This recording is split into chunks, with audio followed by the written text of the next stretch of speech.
প্রিয় ভিউয়ার্স, আজকে আমি আপনাদেরকে মাইক্রোসফট এক্সেলের দারুণ এক পদ্ধতি শেখাবো।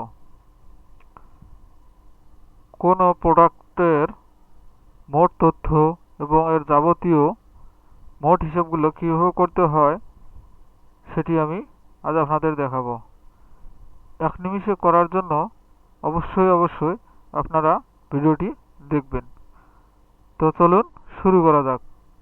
সেক্ষেত্রে আমি মাইক্রোসফট এক্সেল ফাইলটি ওপেন করে নিয়েছি। দেখুন আমি এখানে কিছু তথ্য লিখে রেখেছি।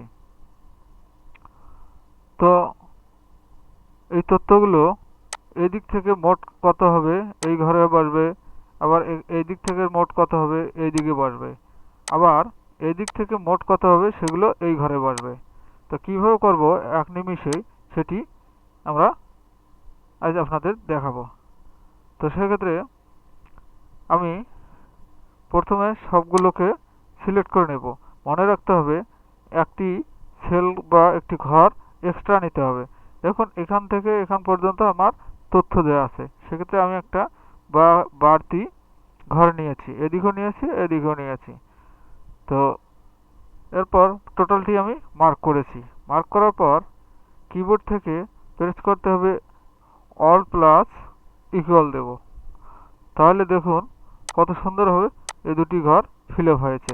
দেখুন এদিক থেকে যদি এটা টোটাল করা হয় তাহলে কত হচ্ছে এখানে দেখাচ্ছে, আবার এদিক থেকে কত হচ্ছে সেটাও এখানে দেখাচ্ছে। তো আপনাদেরকে আমি দেখাই দিই। দেখুন এখানে 605 দেওয়া আছে, এখানে টোটাল করলে 605। আবার যদি আমি এদিক থেকে এটি টোটাল করি তাহলে দেখুন কত হয়েছে 503। কত সুন্দরভাবে সবকটি হিসাব হয়ে গেছে। তো এরকম ভিডিও যদি আপনাদের কাছে ভালো লেগে থাকে তাহলে অবশ্যই চ্যানেলটিকে লাইক, কমেন্ট এবং শেয়ার করে দিবেন। সেই সাথে পাশে থাকা বেল আইকনটিতে টিক দিয়ে রাখবেন। ধন্যবাদ সবাইকে।